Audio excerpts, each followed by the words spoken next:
Another week, boys, and another TWAB. This week in Destiny, we are tweeting a bit early. Thursday is Thanksgiving in the United States, and many at Bungie are taking the day to spend time with their loved ones.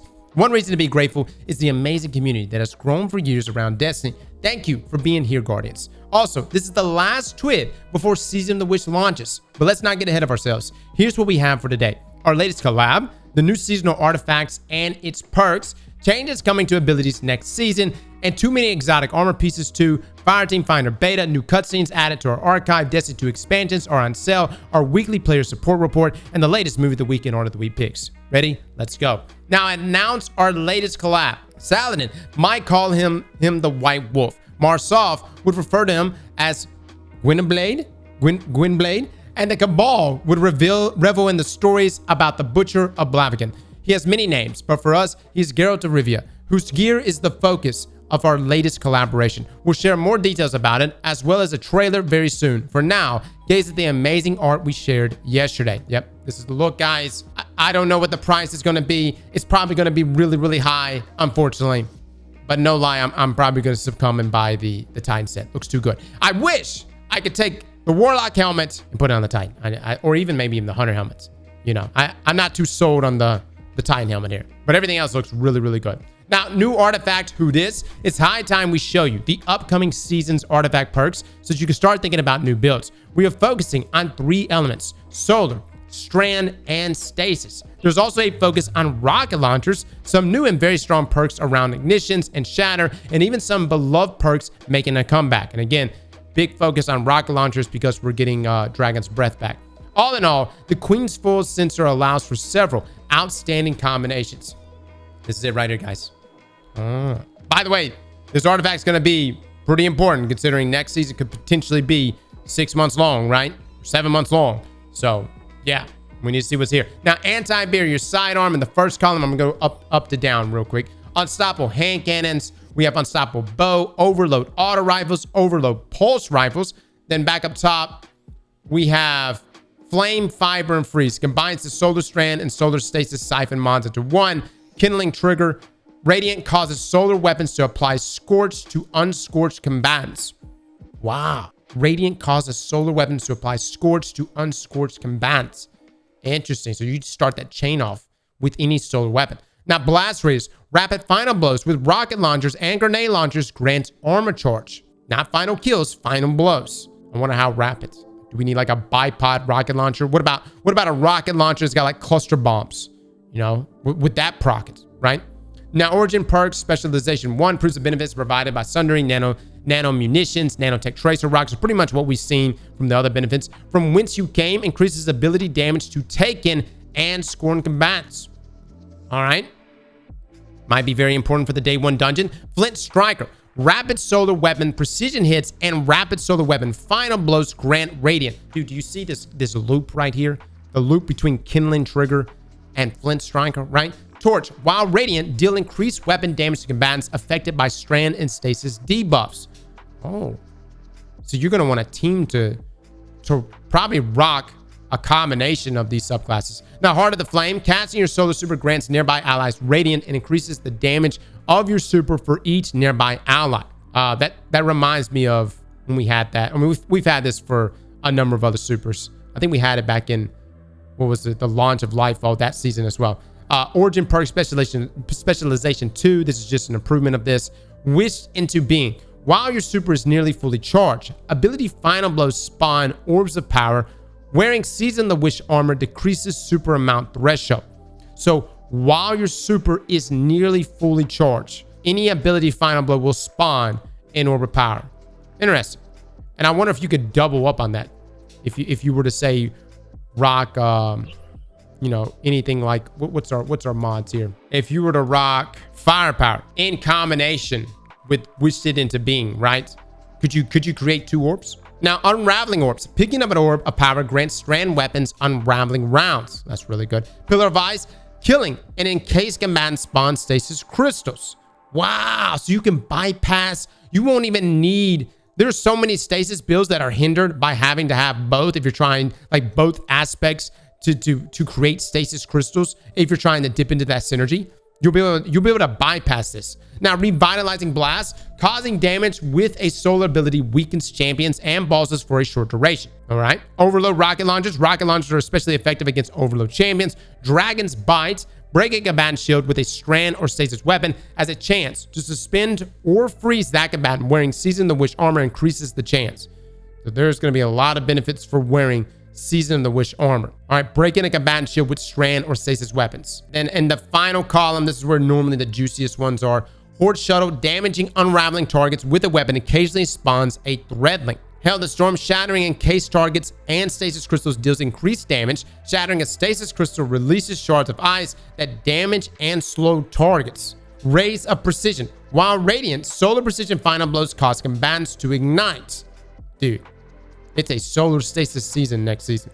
Solar Operative, while you are the only member of your fire team, you deal increased damage to all combatants. There we go. We've seen that before. Argent Ordnance, it's back. Firing a rocket launcher consumes 1 stack of armor charge, granting increased damage and reload speed until you reload or stow your rocket launcher. You can see right here, guys, there's going to be a huge loop between like radiant and solar weapons, also rocket launchers, giving yourself armor charge and Argent Ordnance, and then really leaning into stasis elsewhere. These look pretty good. Nothing too crazy. I don't see like a classy restoration mod or anything, but Solar Operative is fantastic if you're a solo player. That's a big, if it's the same buff as before, it's a big buff of damage. Now, ability changes coming next week. Here's a preview of the coming Sandbox tuning in Season of the Wish and beyond. To set the stage, let's lay out our overall goals for this release. Number 1, ensuring that abilities, particularly those in our longer cooldown tiers, are meeting our intended cost to output ratio. Number 2, reducing cases of player survivability that exceed our power bar. I smell a nerf there for my Titans. Number 3, making first steps at Will of Radiance and Word of Dawn tuning. And number 4, taking a tuning pass on Stasis ability with more to come in the future. All right, let's jump in. Now let's get started. We've laid this out a number of times in previous posts, but it's worth repeating. We believe that powerful abilities need to come at a meaningful cost to the player to force difficult decisions about what fits best in their build.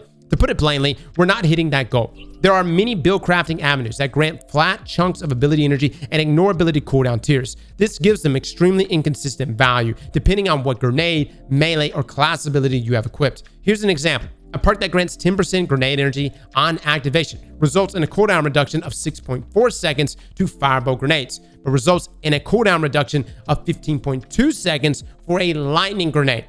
When players stack these build crafting elements together, for example, grenade kickstart, innovation, absolution, and demolitionist, a chunk of energy fragment, it results in long cooldown abilities having uptime that is dramatically higher than what we intend for their potency level. That is true. I mean, 10% is much different depending on the cooldown. With Season of the Wish, we're taking a first step at addressing that problem. Starting in update 7.3.0, the base passive cooldown tiers for abilities will also influence the amount of chunk energy they receive from perks. For our fastest charging abilities, things are not changing. But as we progress through the passive cooldown tiers into the slower charging abilities, that immediate burst of energy will be reduced to a floor of 50% of base for our slowest charging grenade and class abilities, and 60% for our slowest charging melee abilities. Now here's that same example under the new system. A perk that grants a base value of 10% grenade energy on activation results in a cooldown reduction of 6.4 seconds for firebow grenades, and results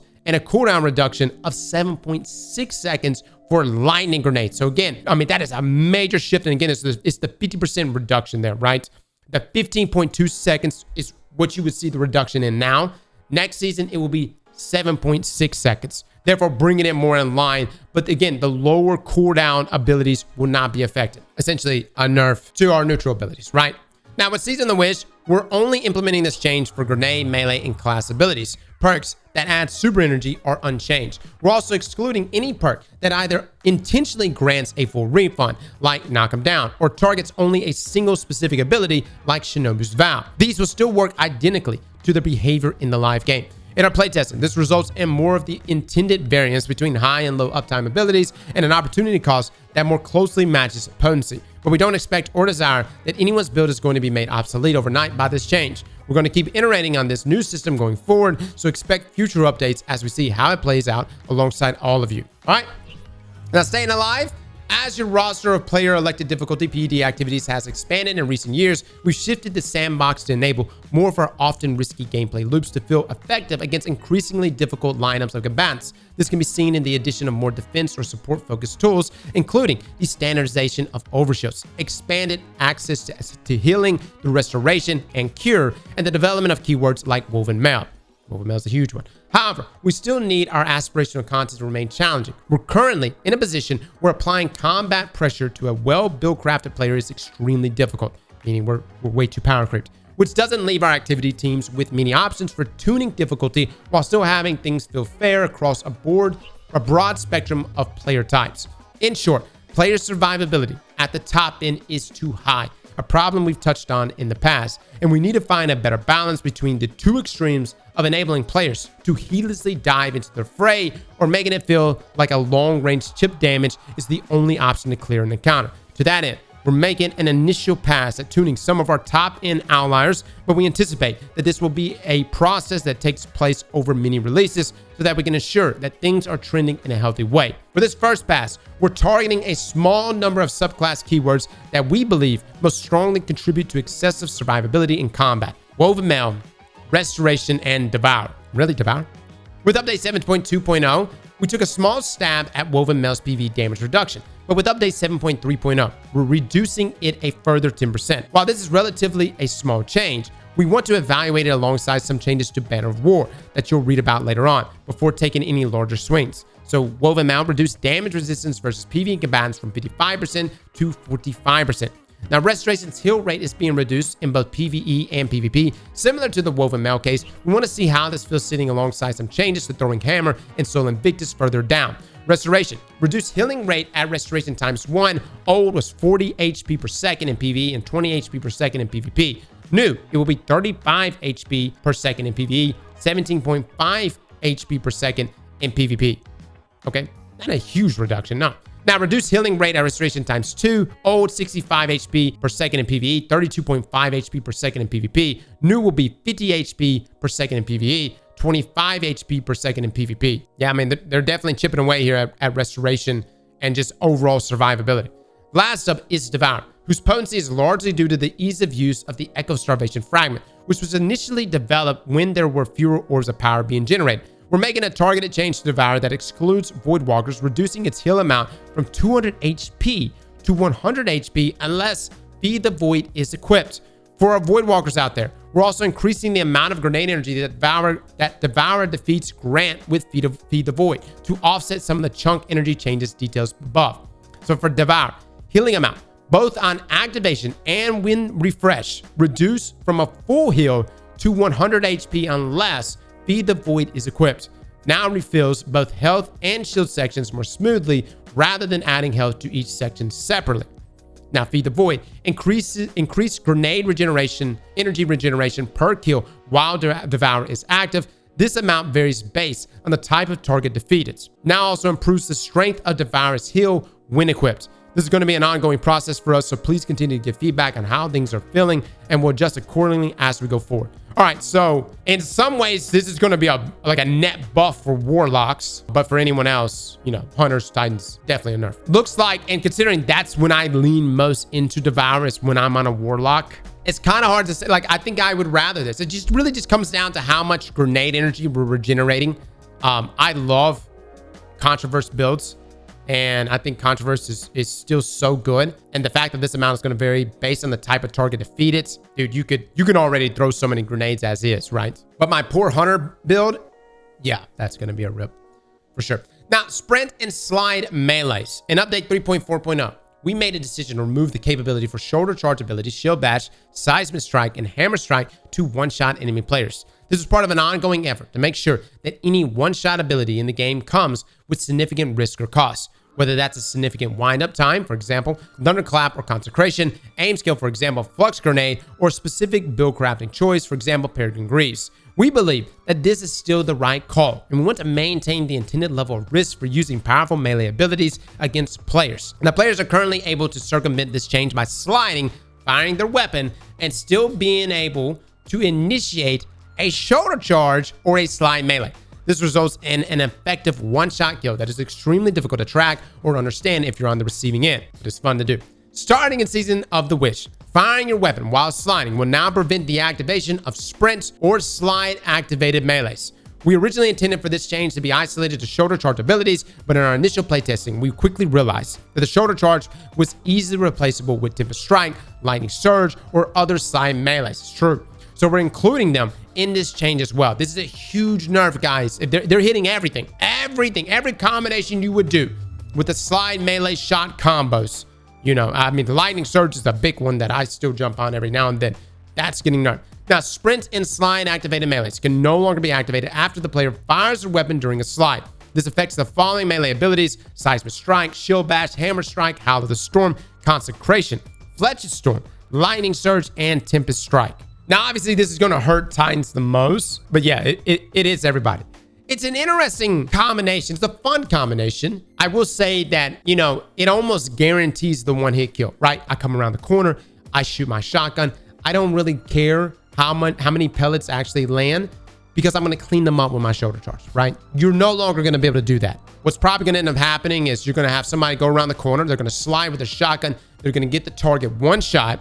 They're going to go to punch, and nothing happens. They're literally just going to swing in the air, and then they're going to proceed to get shredded. Now, alongside this change, we're also increasing the potency of Tempest Strike, which has felt somewhat left behind given the powerful synergy between flow state and lethal current.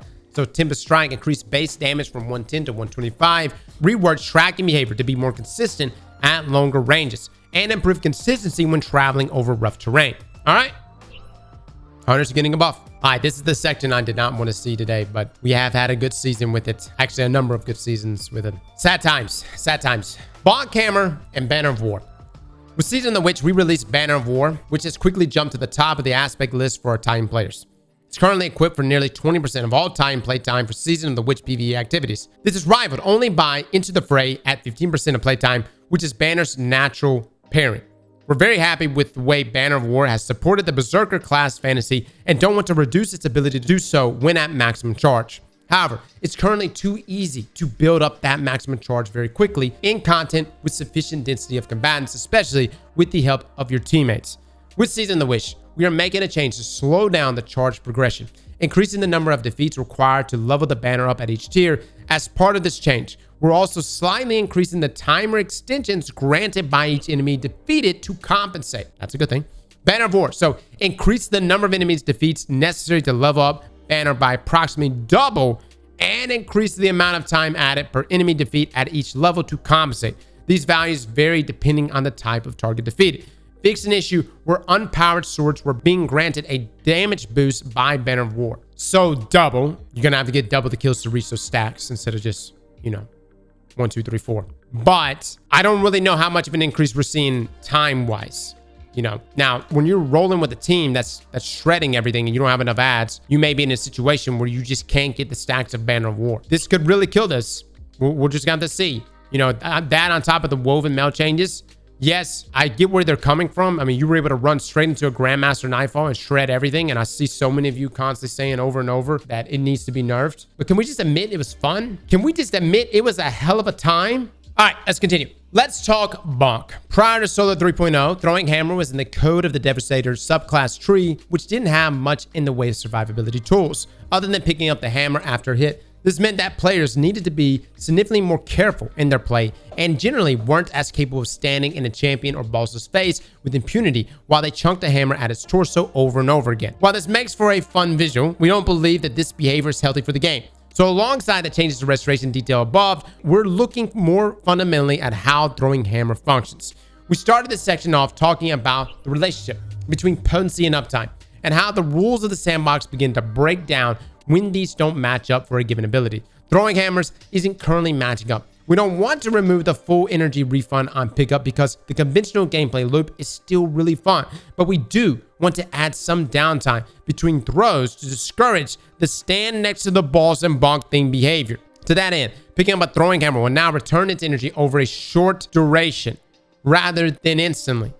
We're also increasing the projectile's tracking strength so that players who choose to chuck the hammer at longer ranges are more consistently rewarded for taking that risk. Throwing Hammer, when picked up, now returns melee energy over 1.4 seconds rather than instantly. increasing projectile tracking strength by about 20%. Bungie, if you think 20% right now, if you think 20% tracking right now is going to make up for this right here, you have lost your minds. Part of this equation is also Sol Invictus, which offers reliable safe havens and sunspots. Similarly to our throwing hammer changes, we don't want to discourage players who want to move from position to position, advancing through combat space, but we do want to make sure that players who bunker in dangerous positions, such as at the feet of a boss, aren't able to do so for too long. Sol Invictus, reduce maximum sunspot duration from 20 seconds to 12 seconds. This duration is only ever reached when the player is standing inside the sunspot. Sunspot duration without the owner standing inside it remains unchanged at 5 seconds. All right, Titans, we are getting some major nerfs. It appears Bungie really wants us to just go out there and toss Sentinel shields with Doomfang for the rest of our days. All right. Not saying that that's not a fun playstyle, but I'm just saying it just lacks the potency that we're used to. So for the rest of this TWAB/TWID, all that I ask for is that Warlocks and Hunters get equally fucked. That's all that I ask. If we're gonna get fucked, I hope the rest of you fuckers get fucked. Well of Radiance and Ward of Dawn. With update 3.4.0, we made a change to our super cooldowns, placing Well of Radiance and Ward of Dawn in the fastest recharging tier. This decision was largely based on their kill potential versus supers that deal burst damage or allow you to roam the field for potential team wipes. The game has changed significantly since then.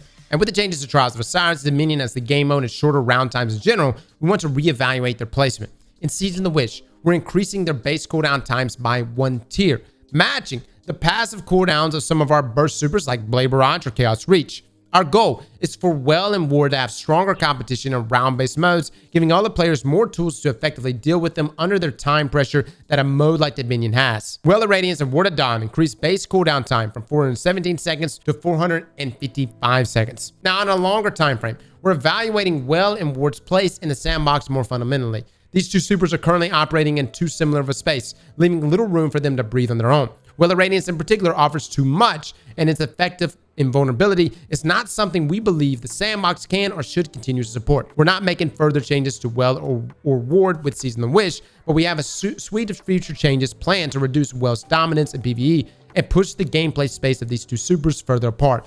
We'll provide more details on that closer to the release. All right, so the only change that's happening here is they're getting a shift there in tier, meaning you should have, if you've kitted out something or have high intellect, you should have something to counter that super outside of just conditional, right?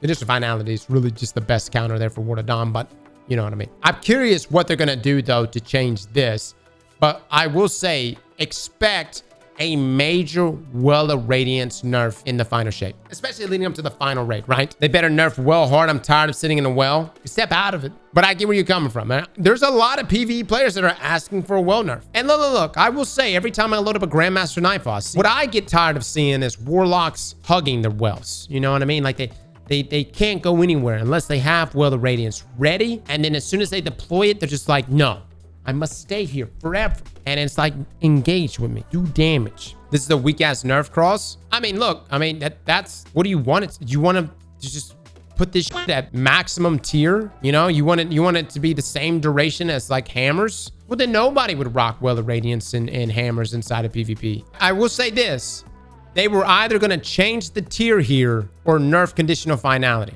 And they may still nerf it, I'm just saying. It may still happen. Now, the nearest slightly farther future of Stasis. A week and a half ago, Stasis turned 3 years old. A lot has happened in that time. We've seen massive changes to the Sandbox as we released the Light 3.0 subclasses. We added Strand as a 5th damage type in Lightfall. And the overall power bar of the Sandbox has shifted significantly, resulting in Stasis feeling like it's been left behind.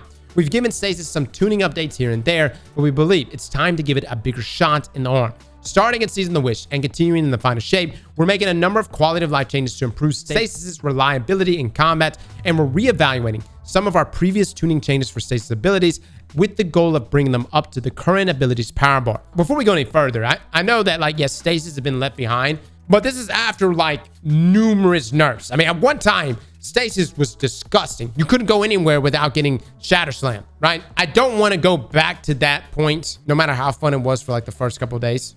It got old pretty fast. Now let's start off with the Fragment Suite. For this release, we focused on our stat bonuses and penalties, removing those that felt unnecessary tweaking them to make underperforming picks a little more attractive, or shifting them to better suit the gameplay of the fragment. So Whisper of Hedrons removed the -10 strength penalty.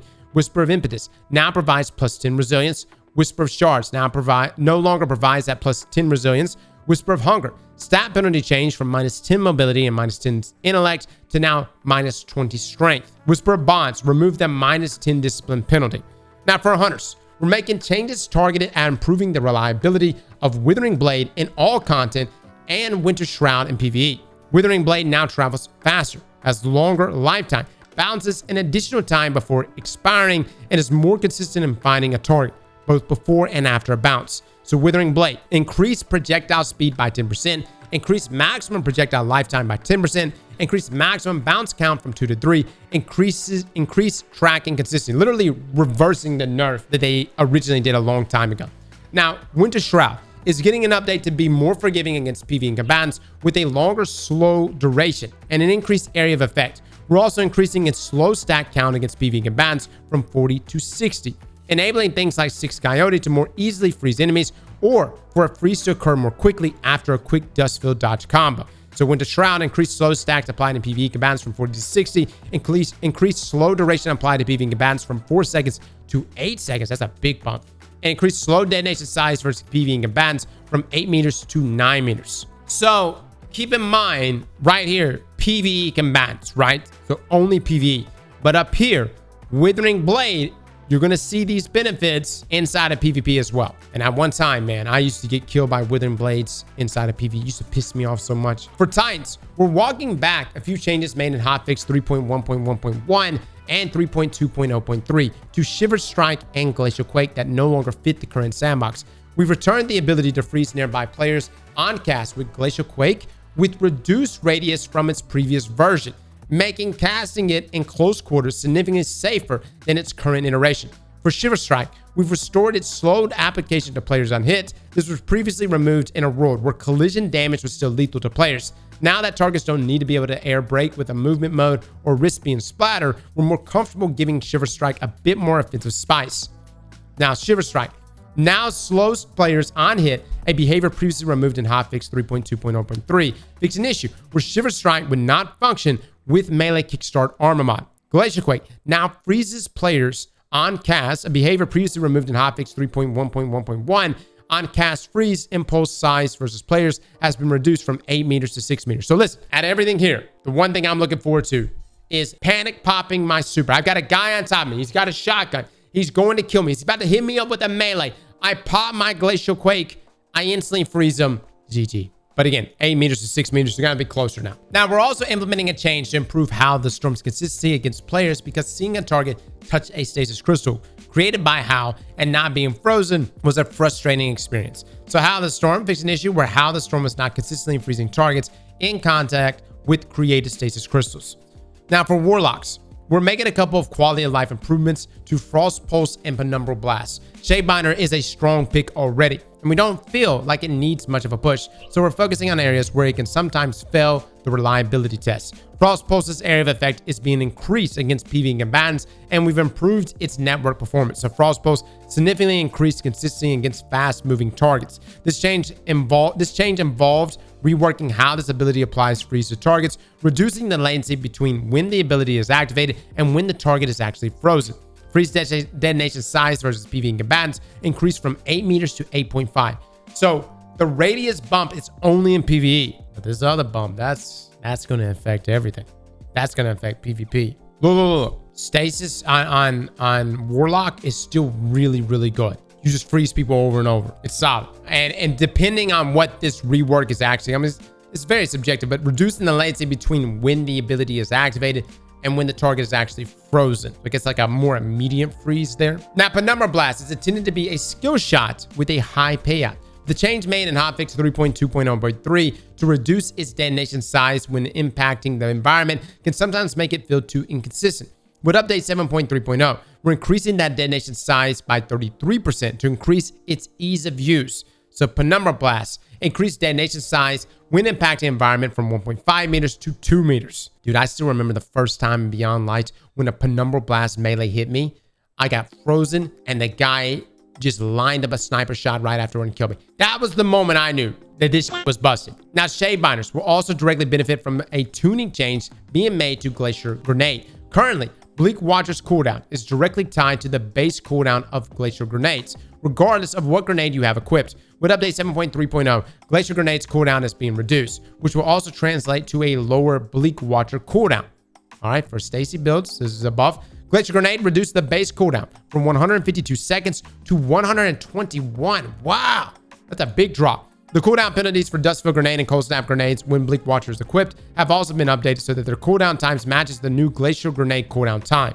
By the way, all around the board, this is a huge buff for Stacy builds. That is a big change. Look, we're not even talking about low now discipline mods and such, right? Now, while Cold Snap Grenade's reliability has significantly improved with our recent passes, there's still instances where it can fail to meet expectations, so we're making further tweaks. Cold Snap Grenades fix an issue where the seeker was not consistently created in the direction the projectile was moving after a bounce. Increase arming shape size from 0.9 meters to 1.4 meters. Tracking strength now ramps down from full strength to 0 over the course of the grenade's lifetime, rather than immediately turning off after the seeker had reached 0.5 seconds lifetime. Just be ready, guys. I'm telling you, I already see it happening.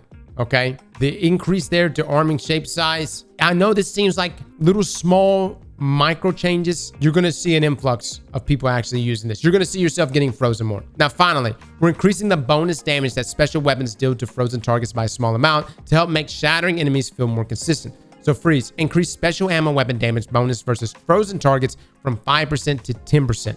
Now, these aren't the only changes for Stasis that we have in the works, and we have some long requested changes for a future release that we'll discuss once they're closer. Here's a quick sneak preview. A new Stasis keyword we're tentatively calling Frost Armor, aimed at addressing some of the player feedback regarding survivability when running Stasis, particularly when not using Whisper of Rhyme and Whisper of Chains. Additional tuning changes and reworks to existing Stasis fragments, adding additional behavior to harvest aspects. So essentially, woven mail, but for Stasis. We're going to be getting that keyword at some point. Now, tune in next week for the full list of patch notes, which will include a few items we didn't mention here. As always, we'll continue to digest feedback as it's coming in, so please keep it coming. Now, upcoming exotic armor and armor mod changes. It's time for another set of exotic armor balance changes. We once again wanted to buff some underused exotics with a particular focus this time on broadening the number of viable melee-oriented exotic options for all three classes. We also want to improve the two least popular Aeon cult sects, with the goal that running a team of Aeon would provide more of hot value in high-end PvE play. We also snuck in a few miscellaneous changes that we feel improve the armor sandbox. Here are the details broken down by class. Please note that unless otherwise specified, the following changes leave the rest of the exotic benefits intact.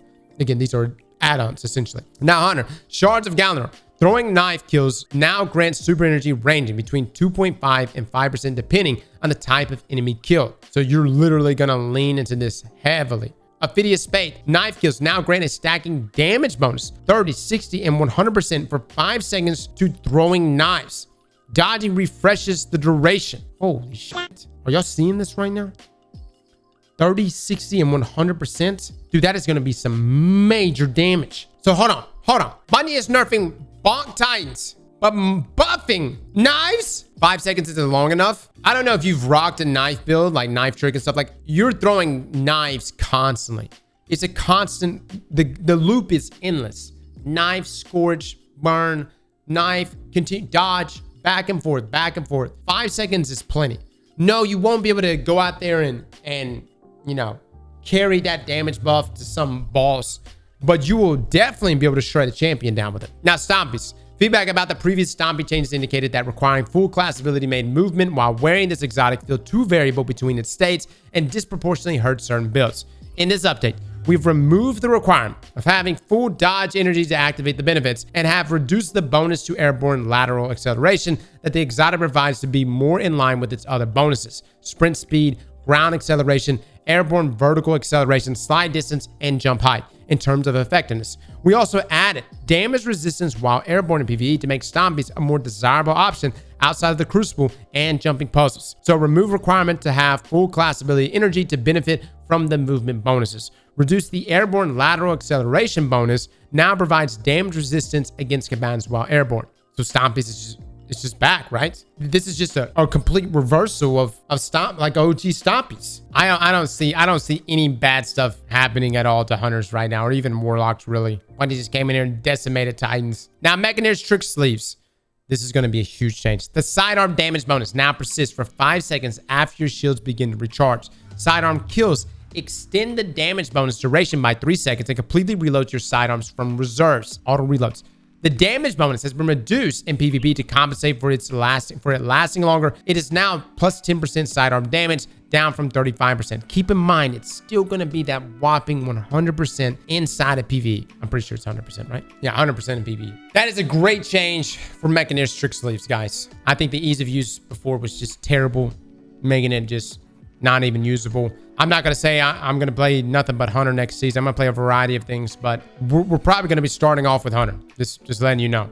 Bombardiers now applies 20 slow stacks to enemy players and 40 slow stacks to PvE and combatants. Trident Vice increased glaive melee damage bonus while surrounded to 100% for both PvE and PvP, up from 30% in PvE and 10% in PvP. Celestial Nighthawk precision kills now grants super energy ranging between 1.5% and 4.5% depending on a target type killed. Hold on. The Syntheseps still buff glaive damage. Read the type change. All right. I'm about to say, man, but you're literally giving hunters Titan identity right now. I mean, I'm happy. Trident Vice needs a buff. It's terrible. It needs this buff. So I'm happy to see this. Really, truly. Titan, Severance, and Closure. Increased size and damage of the explosion. Kills with this exotic explosion will now trigger an additional explosion. Dude, Bungie really wants us to use Severance. I constantly see buffs happen in this exotic. Peregrine Grease. You now have to be airborne for a brief time before this exotic effect will apply. Damaging champions, tormentors, or mini bosses with shoulder charge deals further increased damage and refunds your melee energy. Wow. I wonder how much more damage. Worm God Caress. The Burning Fist exotic effect has been reworked. It is now a meter that increases with melee kills and finishers and decays over time. The meter is broken up into 5 sections, which provide escalating melee and glaive melee damage bonuses. The upper end of the meter also provides escalating weapon damage bonuses. As the meter decays, it passes back through the earlier tiers rather than deactivating immediately. The meter decays more quickly the more full it is. Okay, so I wonder how much of a damage bonus we're going to get here for our glaive melee damage. And the upper end of the meter will also provide escalating weapon damage bonus. We're not getting percentages here. Now, as the meter decays, it passes back through the earlier tiers rather than deactivating immediately. The meter decays more quickly the more full it is. All right, and to get that meter to increase, you have to get melee kills and finishers. This is really just going to require us to test all of this. We're going to have to see, like, all right, what's the duration here of which it takes for it to decay? Is it a flat amount per tier? And then, of course, what's the damage buffs we're looking at each tier? All right, now Action Weight. Fusion Grenade impacts now stun unstoppable champions. Syntheseps, while we wanted to bring the generic melee bonus down a bit to give space for other more specialized melee exotics to shine in their specific niches, we felt it was safe to bring Syntheseps' glaive melee bonus back up a substantial amount. We've also swapped the increased melee lunge range for increased weapon handling and reload speed.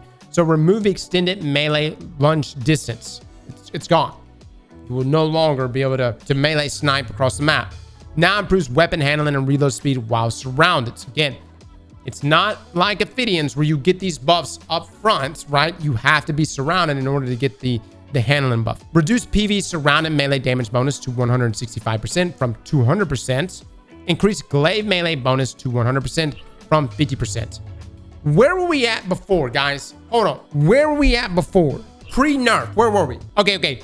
Pre-glaive bonus damage was 200%. So yes, although I am happy to see glaive melee bonus damage being 100%, which is essentially going to be matching that of hunters. Keep in mind, it used to be 200%. So we're not back. We're kind of back. Now, Precious Scars. Kills with weapons matching your subclass now apply Restoration Tier 1 for 1.5 seconds of PvP and 3 seconds of PvE. It's such a beautiful exotic too. Precious Scars is just gorgeous. I wish it was more useful. I did use it during the day 1 raid, but outside of that, man, I really just don't use it.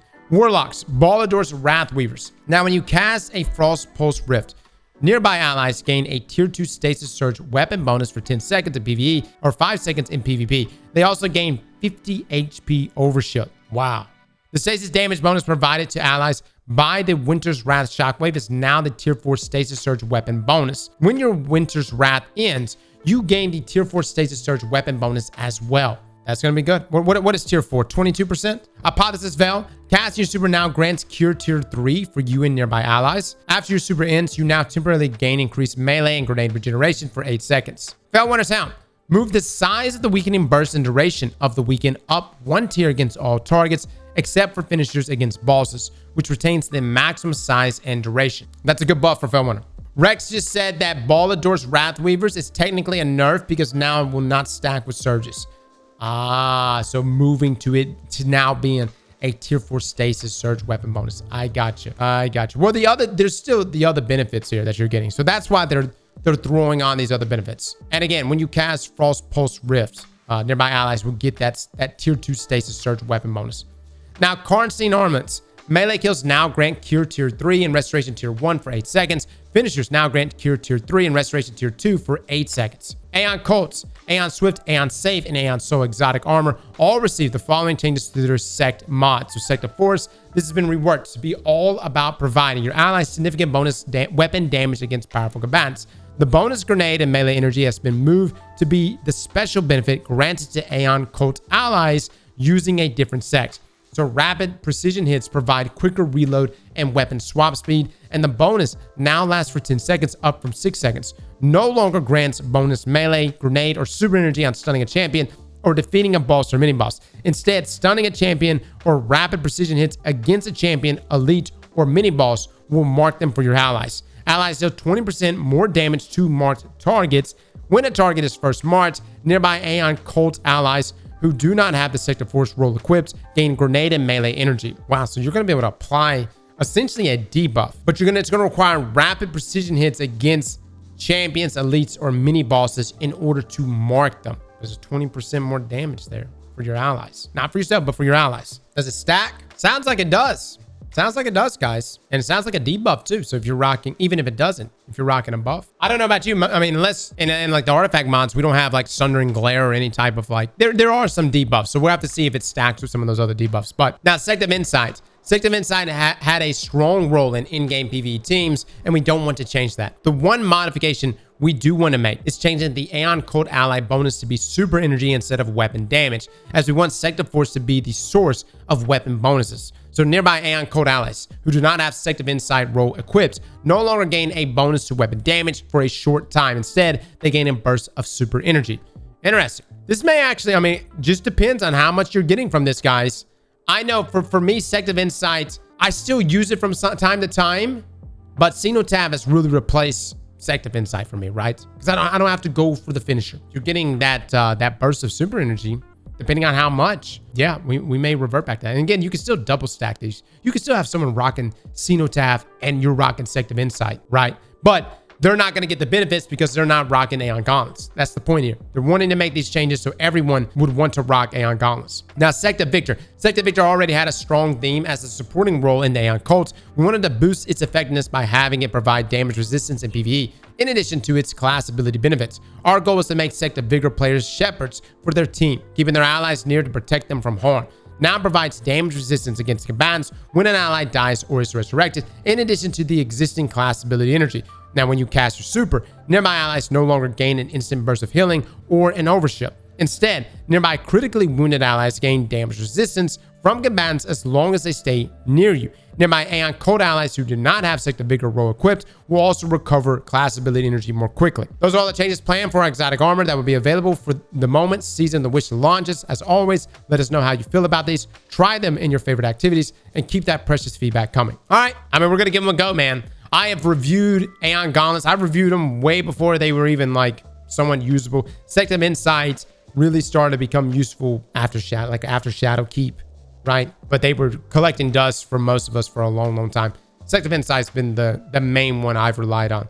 Now, armor mod changes. In addition to the exotic changes listed above, we're also adjusting several armor mods to reiterate what was touched on in the gameplay section. The high potential power output of abilities means they need to have proportional uptime and require meaningful and sometimes difficult build crafting choices.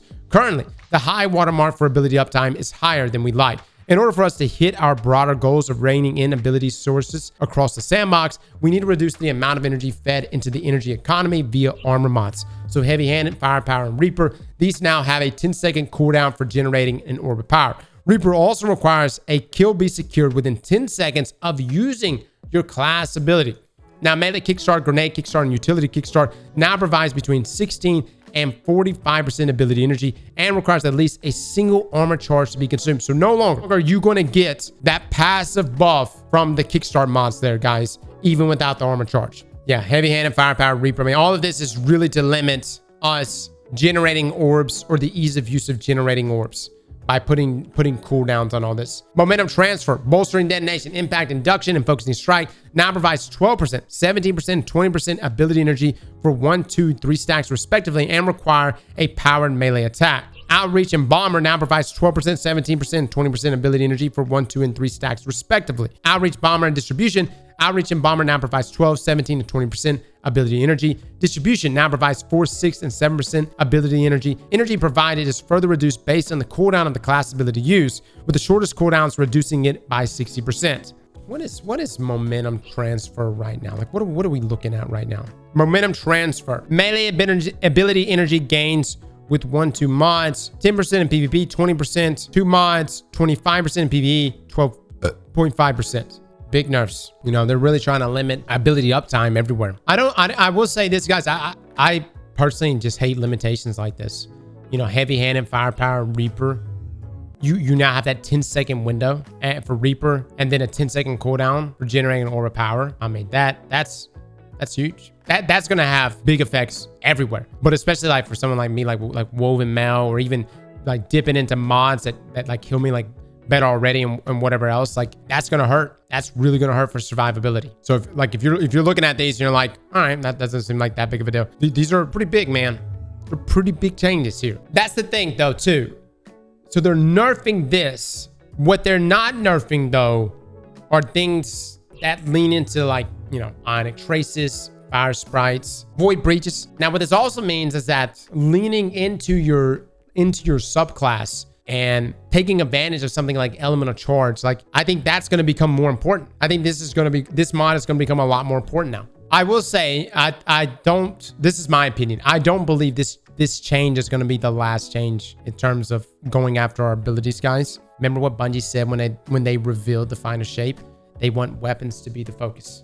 Like they want that to be the focus. And no better way to make weapons the focus than neutering our abilities. You know what I mean? Now, we believe these changes help return some meaningful choice to both ability usage and the armor charge system, while still allowing each armor mod to provide a valuable effect. Outside of that, guys, we have the Fireteam Finder. We've already made a video covering that if y'all want to check that out, but it just breaks it down into detail of everything that's going on there. Bungie's also updated to the cutscene archive. The Destiny 2 cutscene archive has grown a lot since we started this project a year ago. Today, we couldn't be happy to bring 2 more seasons and an expansion to our YouTube playlist. So essentially, guys, for those that never played these seasons, and really what it really boils down to is, as content gets removed from the game, you could just go look at it on YouTube. Some very good Destiny 2 and Bungie store deals. For those looking to upgrade their Destiny 2 catalog, we have good news for you.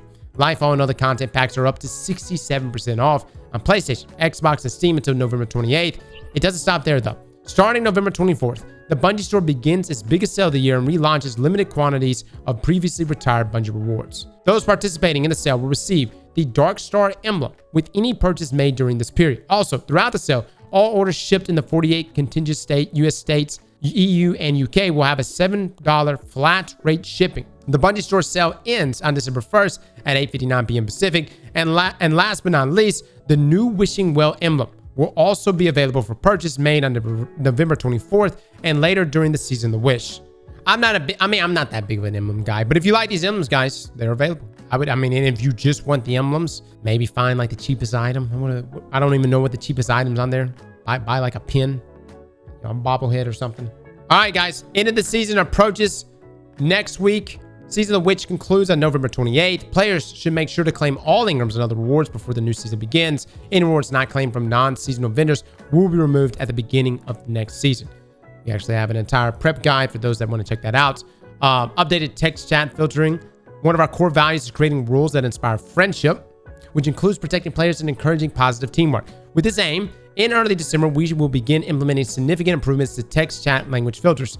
Some things to note. Number 1, to minimize unintended behavior, this will be the first step of a multi-phase rollout. We will continue to audit the filter's performance and update its rules. Number 2, players can still toggle allow profanity on and off through the in-game social settings. However, in the initial rollout, some of these settings may be overridden by new filters. This means some players may temporarily see terms that were previously hidden by their personal settings. We're working to resolve this in a future phase. Number 3, the system will prioritize the 13 languages and dialects officially supported by Destiny 2. Players chatting in non-supported languages may experience the system filtering out words that do not violate the code of conduct. We're working on an FAQ with details about this and related questions. And number 4, initially, the filter system will automatically filter language, but not affect any player accounts. However, while auditing systems performance, Bungie staff may manually act on behavior that violates our code of conduct. All right, guys.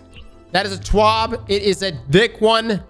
If you watch this whole thing, thank you so much for watching it. We'll be live more this weekend just to prepare for next season. But when everything rolls out next week, and of course the Sandbox patch notes roll out, we'll be reading those live as well. Just to make sure, because sometimes Bungie does include things the last minute. Now, we hope the info shared today will help you assemble the most powerful builds to face the many challenges that are coming. We can't wait to see what crazy combinations you end up making while playing the new season. We wish you all the best. That said, maybe we should avoid wishing so carelessly just for the foreseeable future. You never know who or what might be listening, and wishes are a very powerful type of magic. Last time someone, not pointing fingers, went too far with them, we ended up having a whole city trapped in a temporal loop.